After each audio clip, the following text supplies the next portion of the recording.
PG-13 rating for movies was introduced in 1984, thanks in part to a suggestion by Steven Spielberg, who didn't want films like the Indiana Jones series to be slapped with an R rating just because some bloke got his heart pulled out. Although to be fair, that was a bit much for a PG. And since then, PG-13 has become a safe haven for films that lie somewhere in between kid-friendly and full-on gore-fest. Now, in theory, a PG-13 rating should mean that more people are able to see a movie, leading to more profits for those involved. Unfortunately, this only works if the films are actually good, and these recent outings were absolute disasters. So with that in mind, I'm Ellie for What Culture, and here are the 10 worst PG-13 horror films since 2020. Number 10. Tarot. As the makers of Ouija found out, sometimes it's not enough to base a movie around a vaguely scary children's toy. In 2024, the team behind Tarot discovered the same truth. A group of students come across a tarot deck and begin to play, despite the old adage that you should never use someone else's cards. Lo and behold, the kids begin to die in seemingly unexplainable circumstances, until the survivors realize that the deck must be destroyed.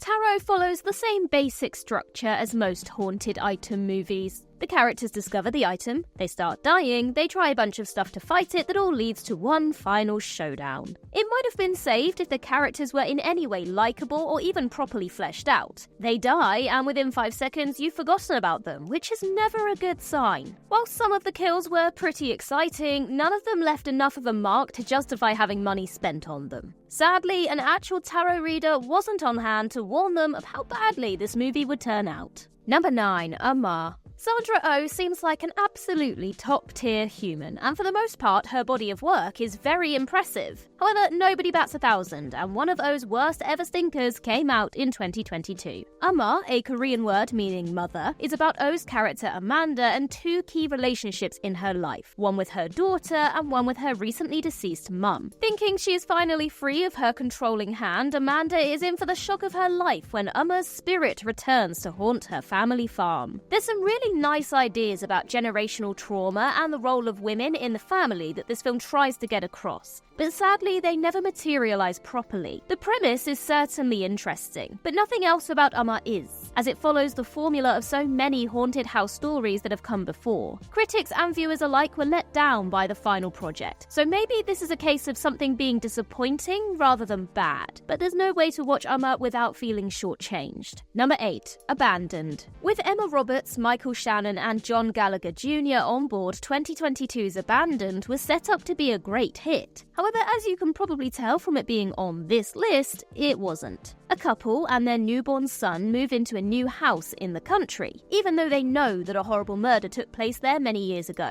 Like all oblivious people in horror films, they don't think anything will come of this, and oh boy, were they wrong about that. If you're wondering where you've heard that setup before, it's because countless horrors have begun in exactly the same way. Not a great start for Abandoned, and it doesn't really get much better. Not a great deal of anything happens during the film, and the stuff that does happen isn't new. There's themes of postnatal depression and motherhood, but they're never explored in any meaningful way. Also, because of the tame age rating, it never gets gory enough to justify its non-story. There is no reason at all to watch this movie, so take its own advice and abandon it. Number 7. Brahms The Boy 2. 2016's The Boy had one of the most shocking and maligned plot twists of the entire decade, when it was revealed that the porcelain doll at the heart of the story wasn't possessed by a dead child, but that the child was now an adult who was living in the walls instead. Despite the response to this moment, The Boy got a sequel in 2020, this time taking its name from the dead-not-so-dead kid. In this sequel, a mute boy discovers the Brahms doll buried near his new home and forms a bond with it. If you need more context, you're going to need to watch the first film, because it's way too confusing for me to explain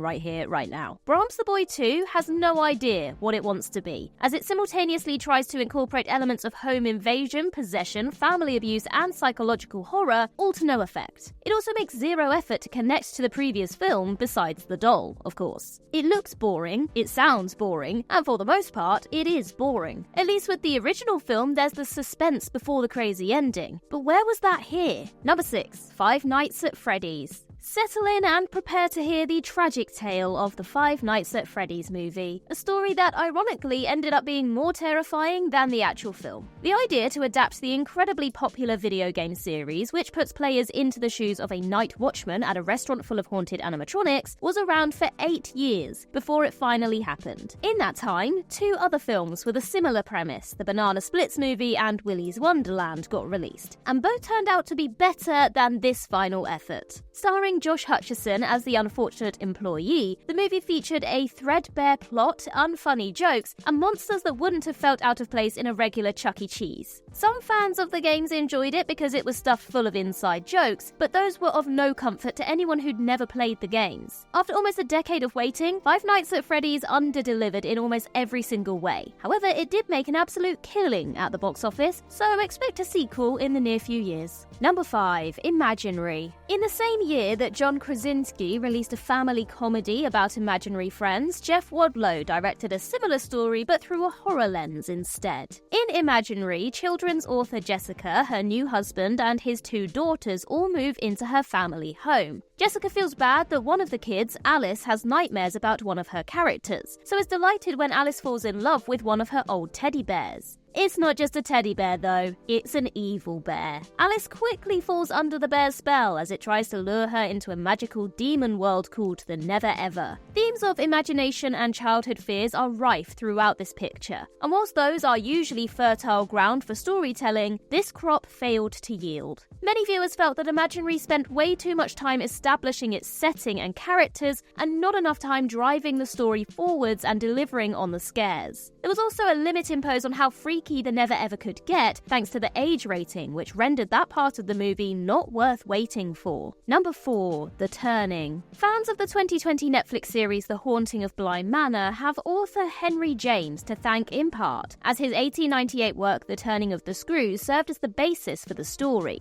The novella was also adapted into a feature film that same year, but that got far less positive attention. The Turning centres on a nanny at a stately home who is put in charge of a young girl traumatised by the death of her parents. That harrowing experience begins to manifest in real life, causing all sorts of issues. Originally, this movie had the best pedigree possible, as Steven Spielberg was the one who initially commissioned it. This didn't last long though, and the project got bounced around from director to director until it finally saw the light of day. As well as being as scary as a Polly Pocket, The Turning also didn't seem to make much sense, as many character motivations and plot points remain woefully in the dark. Stories begin and end with no real impact, and viewers were left scratching their heads instead of hiding behind a blanket. It does have nice sets though, which is something. Number 3. Night Swim. Horror has a proud history of taking things that aren't normally considered scary and turning them into nightmare fuel. Sometimes though, even the best minds in the business can't make something scary, as we discovered with the release of 2024's Night Swim. After Ray Waller comes down with a mystery illness, he and his family move to a new home with a swimming pool which should help with his rehabilitation. As Ray spends more and more time in the pool, he starts to exhibit stranger and stranger behaviour, as he has been possessed by the evil spirit that lives in the water. Drowning is a nasty way to go, and there have been plenty of great horrors set at sea. But a domestic swimming pool? You're going to need to put some serious work in to make people afraid of that. Sadly, Night Swim did not do the work, and as a result, the characters never feel like they're in any real danger, rendering the whole thing completely pointless. Number 2. The Unholy. Based on the 1983 James Herbert novel Shrine, The Unholy went through a whole heap of trouble just to get made. It was announced in 2018, dragged on for 2 years, and then finally got going only to have production halted by the pandemic.